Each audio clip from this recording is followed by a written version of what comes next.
Assalamualaikum warahmatullahi wabarakatuh. Alhamdulillah. Wassalatu wassalamu ala sayyidina Rasulillah Muhammad ibn Abdullah wa ala alihi wa sahbihi wa man walah, amma ba'd. Ketahuilah bahwasanya tujuan hidup kita di muka bumi ini adalah menghamba kepada Allah Subhanahu wa taala, patuh kepada perintah Allah dan jauh dari segala larangan Allah Subhanahu wa taala. Kita hidup di muka bumi ini. Di antara kita ada yang diberikan umur oleh Allah 20 tahun, ada yang 30 tahun, ada yang 40 tahun, ada yang 50 tahun, 60 tahun, 70 tahun, ada yang lebih dari itu, ada yang kurang dari itu. Yang mana semua ini tujuannya satu, adalah menghamba kepada Allah Subhanahu wa taala. Dan disitulah terdapat kebahagiaan kita di dunia dan di akhirat.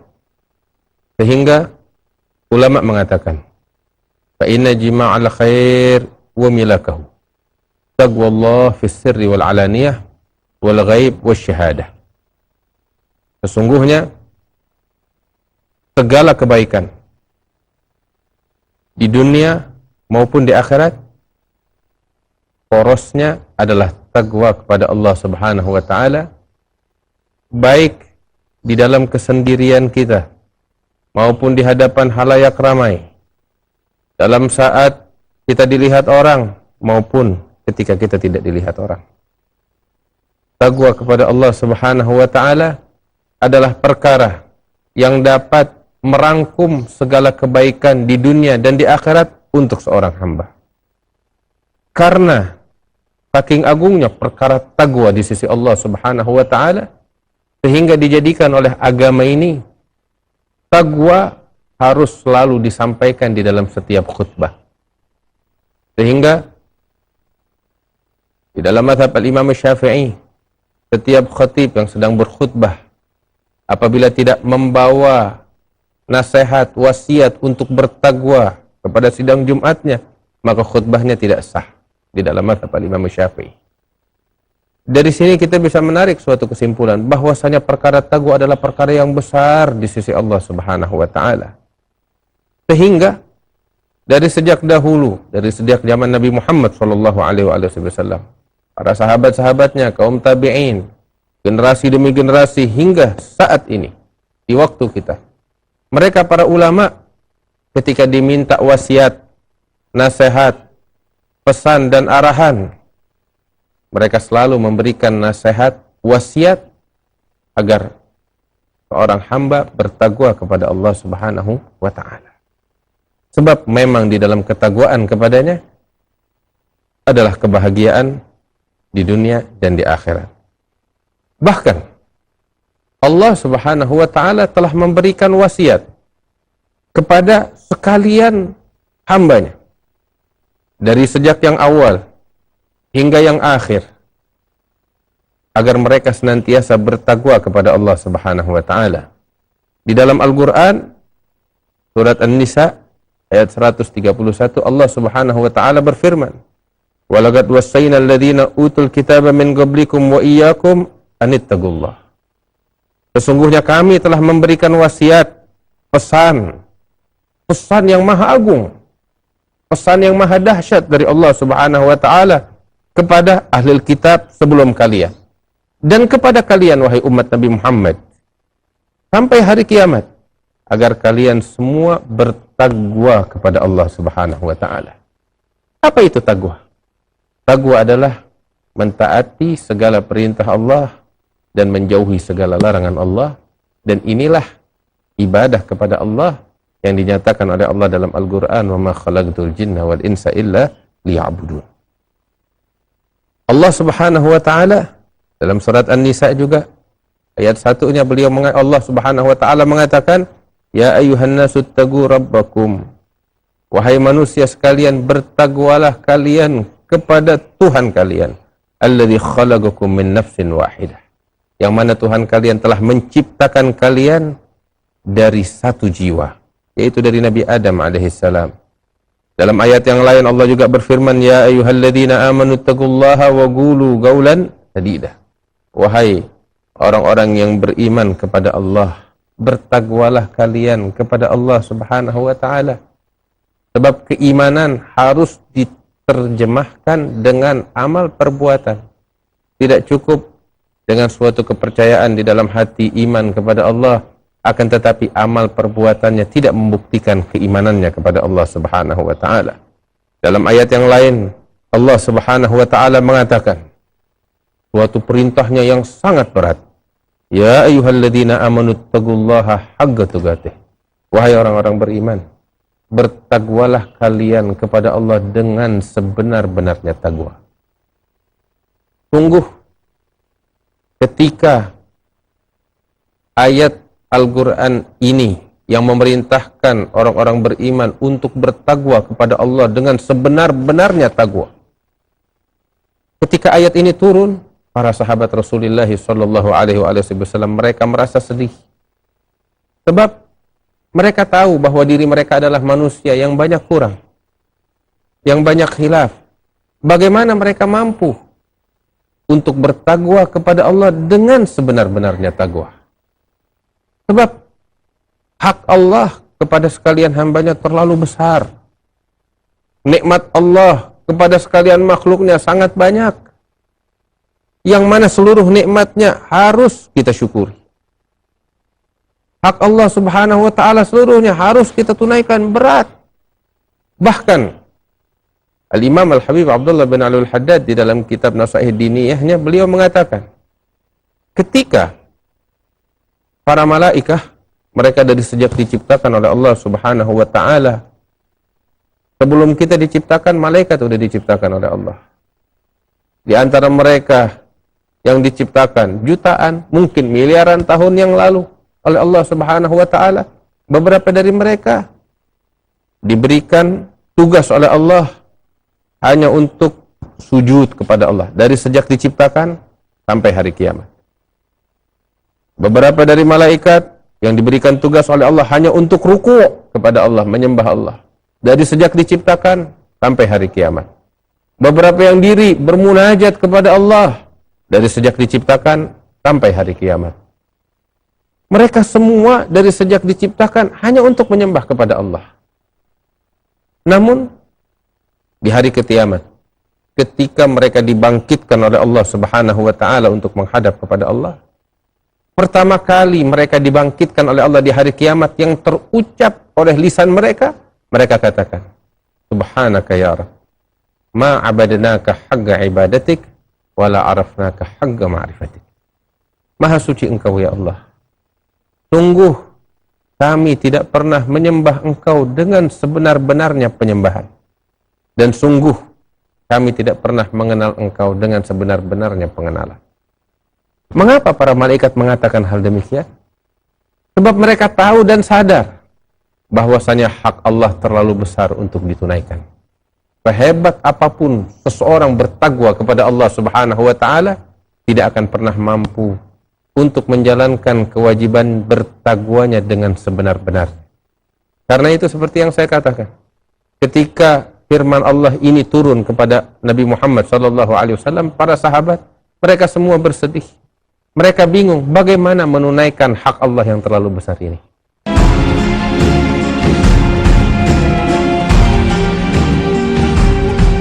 Ketika firman Allah ini turun kepada Nabi Muhammad SAW, para sahabat mereka semua bersedih. Mereka bingung bagaimana menunaikan hak Allah yang terlalu besar ini. Hingga diturunkan ayat yang lain oleh Allah Subhanahu wa taala di dalam Al-Qur'an, bahwasanya mereka diperintahkan untuk bertakwa kepada Allah mastata'tum, sesuai dengan kemampuan kalian. Saat ayat itu turun, mereka bahagia, mereka senang, mereka bergembira, karena mereka diperintahkan oleh Allah Subhanahu wa taala untuk bertakwa kepada Allah dengan segenap kemampuan mereka, dengan segala keterbatasan mereka. Sehingga dalam ayat Allah mengatakan, siru ilallah urujan wa makasir. Jalanlah menempuh ridha Allah dengan segala kekurangan kalian, keterbatasan kalian. Dengan segala keterbatasan kalian, berjalan. cari ridhonya Allah Subhanahu wa taala. Allah berfirman, "Fattaqullaha mastata'tum." Bertakwalah kalian kepada Allah sesuai dengan kemampuan kalian. Mudah-mudahan kita dijadikan oleh Allah sebagai manusia-manusia yang bertakwa kepada Allah Subhanahu wa taala. Ketahuilah bahwasanya mereka orang-orang yang bertakwa kepada Allah, Allah telah menjanjikan untuk mereka karunia-Nya yang besar. La ilaha illallah. Lihat betapa agungnya Tuhan kita, Allah Subhanahu wa taala. Allah memberikan kepada kita nikmat yang harus kita syukuri. Kemudian ketika kita mensyukurinya dengan bertakwa kepadanya, Allah tambahkan itu nikmat. Masya Allah. Kita kalau bermuamalah sama manusia, manusia hitung-hitungan dengan kita. Tapi Allah Subhanahu wa taala tidak perhitungan. Allah memberikan. Allah meminta kepada kita untuk syukur, dan syukur yang kita lakukan pun merupakan nikmat dari Allah Subhanahu wa taala.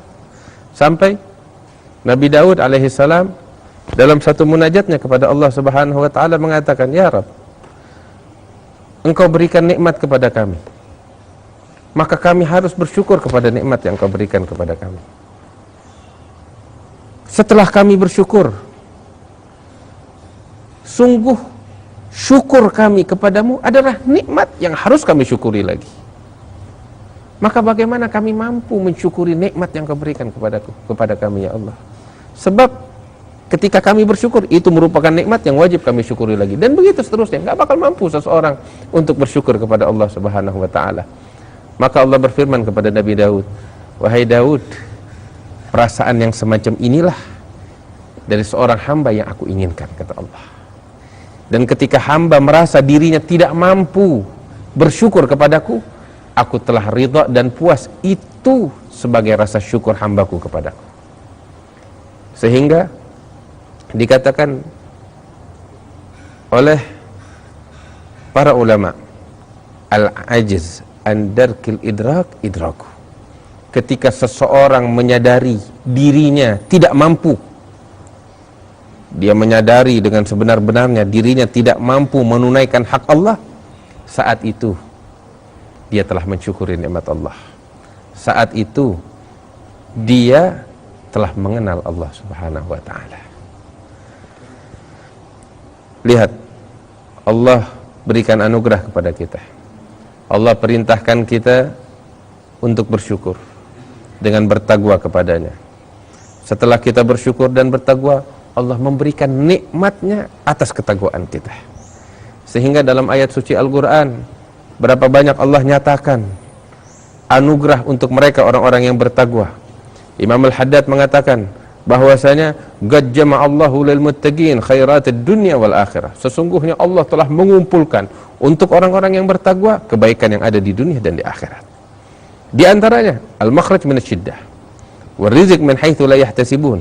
Di antara keuntungan seseorang bertakwa kepada Allah adalah jalan keluar atas segala kesulitannya, dan rezeki yang datang dari jalan yang tidak pernah disangka-sangka.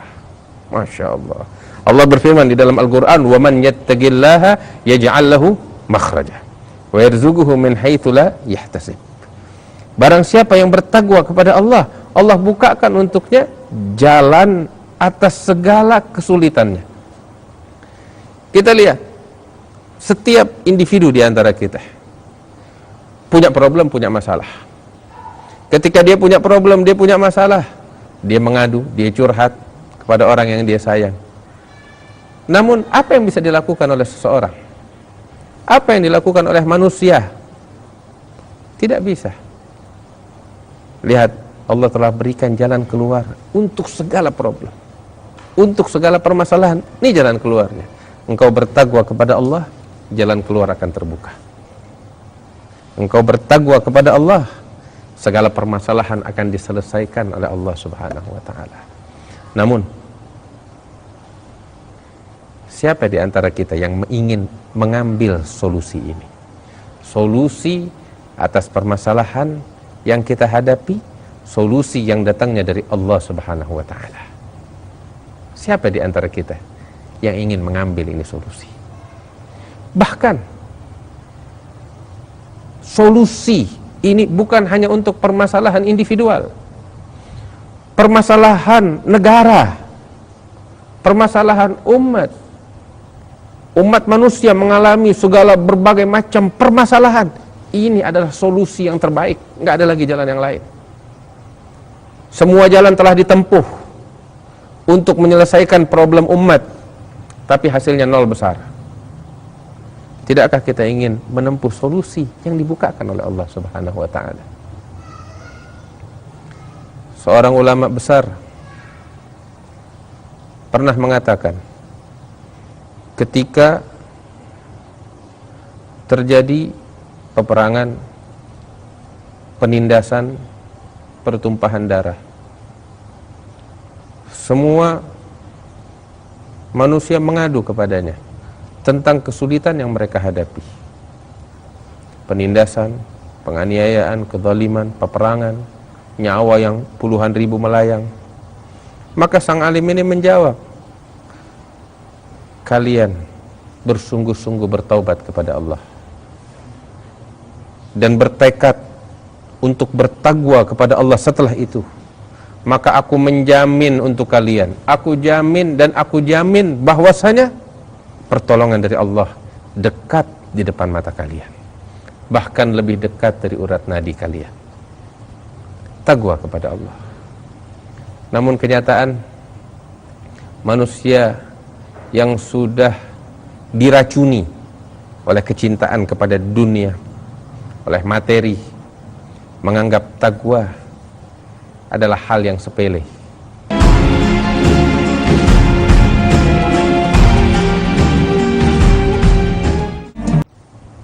Takwa kepada Allah. Namun kenyataan, manusia yang sudah diracuni oleh kecintaan kepada dunia, oleh materi, menganggap takwa adalah hal yang sepele. Padahal ini adalah solusi dari segala permasalahan. Allah yang menyatakan hal demikian di dalam Al-Quran. Wa man yattaqillaha yaj'al lahu makhraja. Barang siapa yang bertakwa kepada Allah, Allah akan bukakan untuknya jalan keluar atas segala permasalahan yang dia hadapi. Wa yarzuquhu min haitsu la yahtasib. Dan Allah akan memberikan rezeki kepadanya dari jalan yang enggak diduga-duga. Allah. Berapa banyak di antara kita yang mengeluh sulitnya kehidupan. Banyak di antara kita yang mengeluh bensin naik. Banyak di antara kita yang mengeluh hutangnya, pinjaman. Banyak di antara kita yang mengeluh keadaan hidupnya yang penuh dengan kesulitan dan kesusahan. Banyak di antara kita yang mengeluh listrik naik, telepon naik, biaya hidup naik. Dia mengeluh dan mengeluh. Tidakkah dia membaca Al-Quran? Tidakkah dia mendengar firman Allah? Solusi untuk permasalahan. Apa itu? Takwa kepada Allah, rezeki datang dari jalan yang tidak pernah disangka-sangka. Datang beberapa orang mengeluh bahwasanya dia dikejar-kejar hutang, harus lari ke sini dan ke sana. Padahal solusi ada di depan mata, yaitu takwa kepada Allah Subhanahu wa ta'ala. Pernah satu kali Sayyidina Mu'adz bin Jabal, salah seorang sahabat Rasulullah SAW yang dekat dengan Rasulullah, selalu mendampingi Rasulullah, ikut hadir di majelis Rasulullah SAW. Namun satu kali absen, hingga sholat Jumat pun tidak hadir. Nabi bertanya-tanya, kemana ini Mu'adz bin Jabal? Usai Jumat, Nabi menyuruh beberapa sahabat untuk memanggil Mu'adz bin Jabal. Ya Mu'adz, kemari. Kenapa engkau berapa waktu ini tidak kelihatan? Bahkan sholat Jumat pun engkau tidak hadir. Maka Mu'adz mengatakan, ya Rasulullah, sesungguhnya aku berhutang kepada seorang Yahudi. Dan orang Yahudi ini dengan kasar menagih hutangnya kepadaku dan aku nggak mampu membayarnya. Sehingga aku harus bersembunyi kabur, nggak bisa keluar. Kalau aku keluar rumah, takut kepergok oleh ini Yahudi. Aku bersembunyi. Sampai mau sholat Jumat pun aku ditunggu, sehingga aku bersembunyi, nggak bisa sholat Jumat, nggak bisa bayar, nggak mampu. Maka Rasul bilang kepada Sayyidina Mu'adz bin Jabal, wahai Mu'adz, maukah engkau aku ajarkan suatu doa yang apabila engkau membacanya dengan rutin, walaupun hutangmu sebanyak gunung Uhud emas, maka pasti akan dibayarkan oleh Allah Subhanahu wa taala. Maka Mu'adz bin Jabal mengatakan, ajarkan aku doa tersebut ya Rasulullah. Maka Rasul sallallahu alaihi wasallam mengajarkan kepadanya, bacalah Allahumma ya farijal ham, ya kashifal gham, wa mujib da'watal muttar idza da'a, rahmanad dunya wal akhirah wa rahimahuma, irhamni fi qada'i daini rahmatan tughni biha an rahmati man siwak. Ya Allah, wahai Tuhan yang mampu melapangkan hati yang sempit, wahai Tuhan yang mampu menyelamatkan seseorang dari kesulitannya, yang mendengar doa orang yang kepepet, wahai Tuhan yang pengasihnya, sayangnya, kasih sayangnya melimput dunia dan akhirat, berikan kasih sayangmu kepadaku di dalam membayar hutangku sehingga aku tidak memerlukan kasih sayang orang lain. Ini diajarkan, nggak berlalu satu Jumat melainkan seluruh hutangnya telah dibayarkan oleh Allah Subhanahu wa taala. Kesimpulannya adalah takwa kepada Allah Subhanahu wa taala adalah kebahagiaan kita di dunia dan di akhirat. Taat kepada Allah, jauh dari segala larangan Allah, di situ keuntungan dunia dan akhirat, solusi segala permasalahan, rezeki dari Allah Subhanahu wa taala, karunia yang sangat besar dari Allah Subhanahu wa taala, dan kesuksesan sesungguhnya ada di situ. Dan nasihat saya kepada kita semua, bahkan kepada negara, kepada bangsa, kepada pemerintah, kepada rakyat, segala permasalahan yang kita hadapi sangat banyak. Tidak maukah kita menempuh jalan yang dibukakan oleh Allah? Tidak maukah kita mengambil solusi yang diberikan oleh Allah, yaitu takwa kepada Allah Subhanahu wa taala. Kita bertobat kepada Allah, kita memohon ampun kepada Allah atas segala kesalahan yang selama ini kita lakukan, dan kemudian kita bertekad dari sejak saat ini untuk berdamai dengan Allah. Kita berintrospeksi diri, kesalahan apa yang selama ini selalu kita lakukan sehingga kita jauhi kesalahan tersebut. Perintah Allah apa yang selama ini kita lalaikan, kita tidak pedulikan, sehingga mulai saat ini mulai kita jalankan dengan sebaik-baiknya. Ambil kabar, apabila kita bertekad dengan tekad yang semacam ini untuk bertakwa berdamai kepada Allah, maka segala problem dan permasalahan kita, baik permasalahan yang dihadapi oleh negara kita, oleh pemerintah kita, oleh rakyat, atau permasalahan yang bersifat individual, atau permasalahan rumah tangga, atau permasalahan apapun, niscaya akan diberikan jalan keluar oleh Allah Subhanahu wa taala. Segala permasalahan akan diangkat oleh Allah Subhanahu wa taala dan akan digantikan oleh Allah kemudahan, dan ini adalah janji dari Allah Tuhan yang menciptakan langit dan bumi, yang janjinya tidak akan pernah meleset. Allah Subhanahu wa taala yang menciptakan kita sekalian. Mudah-mudahan kita diberikan ketakwaan oleh Allah Subhanahu wa taala, dijadikan oleh Allah Subhanahu wa taala sebagai manusia-manusia yang mengenal takwa kepadanya, yang dekat dengan Allah Subhanahu wa taala. Sallallahu alaihi wasallam Muhammad wa alihi wasallam. Walhamdulillahirabbil alamin. Wassalamualaikum warahmatullahi wabarakatuh.